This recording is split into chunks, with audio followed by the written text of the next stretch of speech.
Welcome back to the Audacity of Him, the channel where we dissect, expose, and absolutely demolish the male audacity we encounter in our daily lives.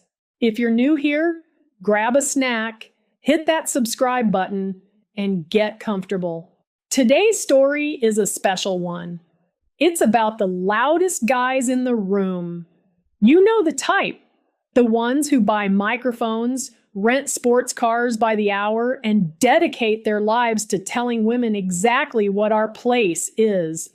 But sometimes the universe lines up perfectly. Sometimes these self-proclaimed high-value men try to assert their dominance on the absolute wrong woman. This is a story about fake wealth, real power, and the most satisfying reality check I have ever delivered in my 34 years on this earth. Let's get into it. It was a Tuesday morning at a private FBO, a fixed base operator in Los Angeles.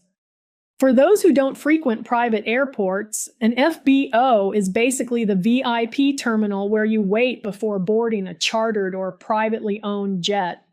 True wealth has a specific volume, and that volume is silence. The lounge was a masterclass in understated luxury. Think muted earth tones, the smell of fresh orchids, and a silence so thick and expensive it felt like a heavy blanket. I was tucked into the best seat in the house, a massive, butter-soft leather armchair situated right in the corner of the floor-to-ceiling windows, offering a perfect, unobstructed view of the tarmac. I was dressed for a 12-hour flight to Tokyo. That meant zero makeup, my hair twisted up in a messy claw clip, and a matching gray sweatpants set. Now, to the untrained eye, my outfit looked like I'd just rolled out of bed and grabbed the nearest Hanes sweats from a laundry basket. But in reality, it was custom Loro Piana cashmere. True wealth doesn't need logos. True wealth just wants to be comfortable. I was sipping an Earl Grey tea, quietly reviewing some acquisition documents on my iPad. It was peaceful. It was perfect. And then the circus arrived. The heavy glass doors slid open, and the silence of the lounge was instantly shattered by a voice that sounded like a foghorn wrapped in cheap cologne. "Yeah, bro, so you tell her, if she's not bringing peace to my life, she's out. Period. I don't negotiate with modern females." I didn't even look up from my iPad, but I could feel the disruption in the air. I glanced out of the corner of my eye. Enter the alpha male. He looked to be in his late 20s, sporting a buzz cut, a beard lined up so sharply it looked drawn on with a Sharpie, and a rented Gucci tracksuit that screamed, "I just bought an online course on dropshipping." On his wrist was a watch the size of a hockey puck that was almost certainly a counterfeit Richard Mille. Behind him were two hype men. One was carrying an unnecessarily large duffel bag, and the other was walking backward, filming the leader with a professional camera rig. "You gotta understand the Matrix, boys," the leader barked at the camera lens, pacing the carpet. 99% of men are betas. They let women run the show, not me. A high-value man dictates the frame. He commands the environment. I took a slow sip of my tea. Lord, give me strength, I thought. The podcast bros have breached the perimeter. I ignored them. I usually do. The private aviation world has been seeing more of these guys lately. Crypto kids, or influencers who pool their money together with 10 other guys to charter a light jet for 45 minutes just to take pictures for Instagram and pretend they own it. It's pathetic, but generally harmless. Until he decided he needed my seat. I heard the heavy thud of a designer sneaker stop right next to my chair. I didn't look up, continuing to scroll through my PDFs. "Yo," a voice said. I slowly raised my eyes. The podcaster, let's call him Trey, was standing over me. His sunglasses were perched on top of his head, and he was looking at me with the kind of condescending smirk usually reserved for a dog that's just learned a basic trick. "I'm going to need you to move," Trey said. He didn't ask. He commanded. I looked at him. I looked at the 50 other empty chairs in the massive lounge. I looked back at him. "Excuse me?" Trey sighed, running a hand over his beard, acting as if my very existence was a massive inconvenience to his busy schedule of exploiting vulnerable young men on the internet. "The light," he said, gesturing vaguely to the window behind me. "The lighting right here is optimal. We're shooting the intro for the Apex Mindset podcast. High-value men need the good lighting, sweetheart. So pack up your little iPad and find another corner. You're probably just waiting on your boss anyway." I stared at him. The sheer, unadulterated audacity of it was almost impressive. He looked at me, no makeup, messy bun, sweatpants, and calculated my worth entirely on my lack of visible, flashy branding. He saw a woman existing comfortably, and his immediate instinct was that he had the right to displace her. "No," I said quietly. Trey blinked. He clearly wasn't used to hearing that word. "What did you say?" "I said no," I replied, my voice completely flat and calm. "I am sitting here. There are dozens of other seats. Use one of them." I dropped my eyes back to my screen. That was it. That was the spark that hit the powder keg of his fragile, rented ego. The cameraman stepped closer, clearly sensing the drama, keeping the lens pointed right at us. "Are you fucking kidding me?" Trey's voice dropped an octave, trying to sound intimidating. He leaned in, placing his hands on the armrests of my chair, effectively boxing me in. It was a classic physical intimidation tactic. My heart rate didn't even spike. I deal with aggressive billionaire corporate sharks for a living. This guy was a guppy in a tracksuit. "Look at me when I'm talking to you," Trey snarled. I didn't move. I calmly locked the screen of my iPad and placed it on the table next to my tea. I looked up, meeting his eyes dead on. "Get out of my space," I said, my voice dropping to a whisper that carried more weight than his yelling ever could. Trey laughed, a harsh, ugly sound. He turned to his cameraman. "Are you getting this, bro? Are you getting this? This is exactly what I talk about on the pod. This is the modern, entitled Western female in her natural habitat, completely delusional." He turned back to me, his face turning an ugly shade of magenta. He pointed a finger inches from my nose. "Listen to me, you stupid thing bitch," Trey spat, completely losing whatever cool he thought he had. "I don't care who you are or whose assistant you are. I am the one bringing value to this world. I am the one generating millions. You are a +1. You're a nobody sitting in sweatpants taking up space that belongs to winners.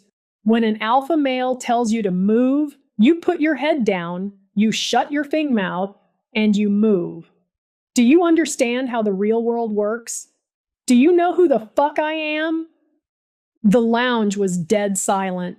Even his hype men looked a little uncomfortable. Over by the reception desk, Marcus, the FBO manager, started to rush over, an expression of sheer panic on his face. Marcus knew exactly who I was. He knew my net worth.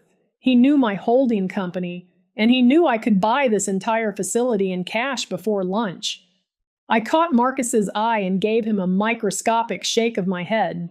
"Hold." I wanted to see how far this clown would dig his own grave. I looked at Trey's finger, still hovering near my face. I looked at the fake Richard Mille watch, noticing the second hand ticking loudly, a dead giveaway of a cheap automatic movement. Real luxury watches sweep. They don't tick. I looked at his rented Gucci jacket, noticing the slight fraying on the cuff. I looked at his eyes, wide with insecurity and the desperate need to be respected by a woman he deemed beneath him. "Are you done?" I asked. Trey sneered, standing up straight and puffing out his chest. Yeah, I'm done trying to reason with a broke-ass entitled female. Move your shit, now. I didn't move. Instead, I picked up my teacup. I took a long, slow sip. I savored the bergamot. I set the cup down gently on the saucer. The porcelain clinked with a delicate, sharp sound that echoed in the tense silence. I stood up. I am 5'9", and in my bare feet, I was only an inch or two shorter than him. I didn't back away. I stepped directly into his personal space, forcing him to take half a step back. You talk a lot about value, I said, my voice smooth as glass but sharp enough to draw blood. You talk about the matrix. You talk about wealth.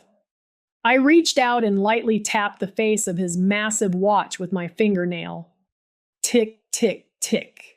Your watch is a terrible fake, I whispered, so only he could hear.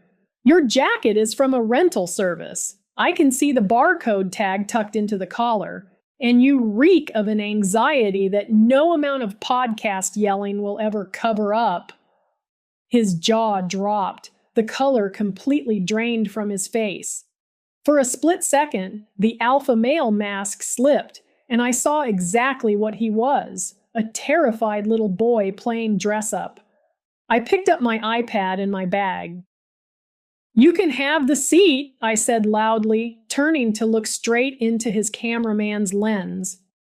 You clearly need the lighting much more than I do to hide the cheap fabric of that tracksuit.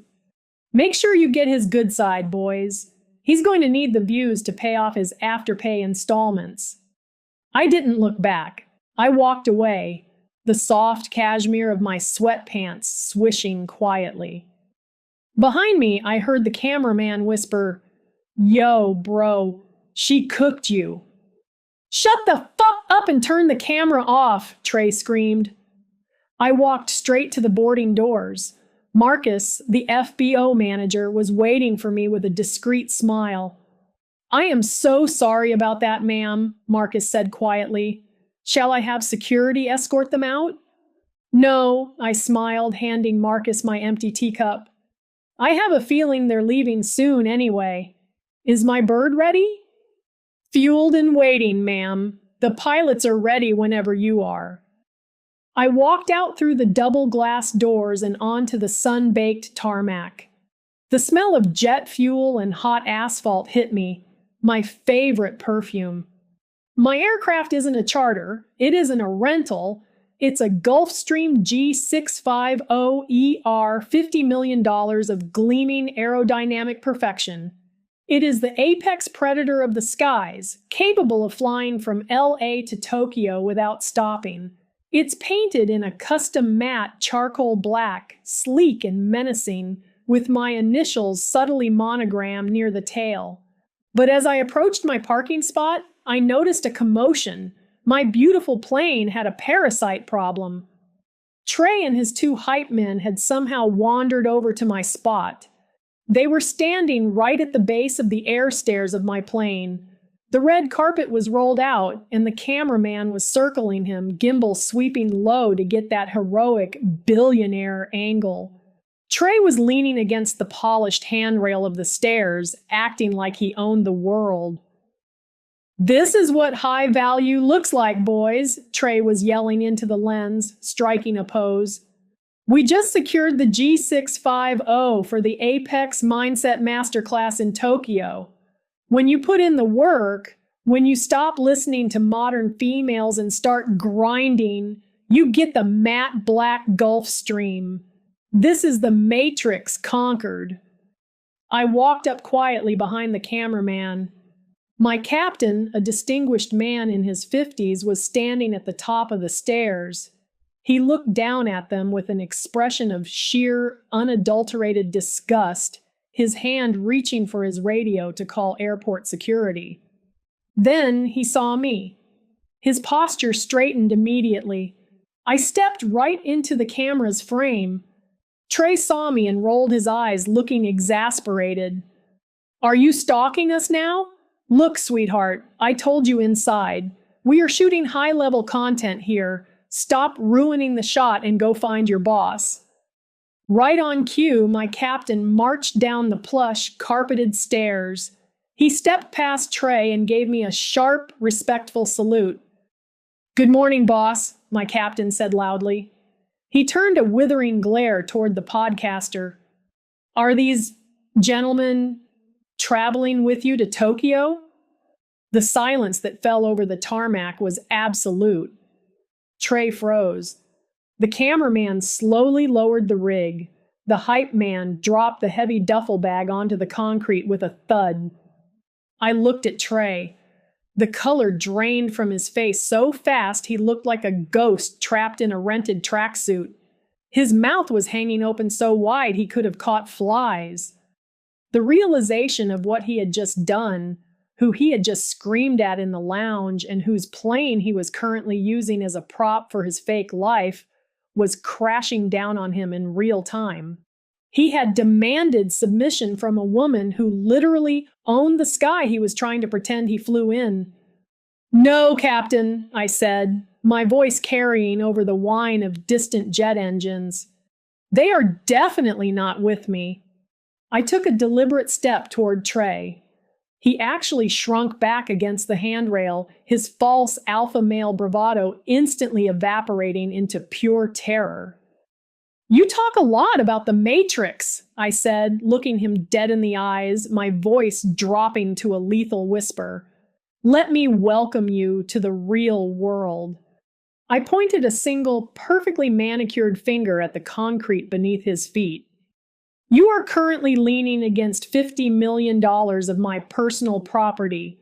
So I suggest you take your fake watch, your rented jacket, and your fragile little ego and get the fuck away from my plane."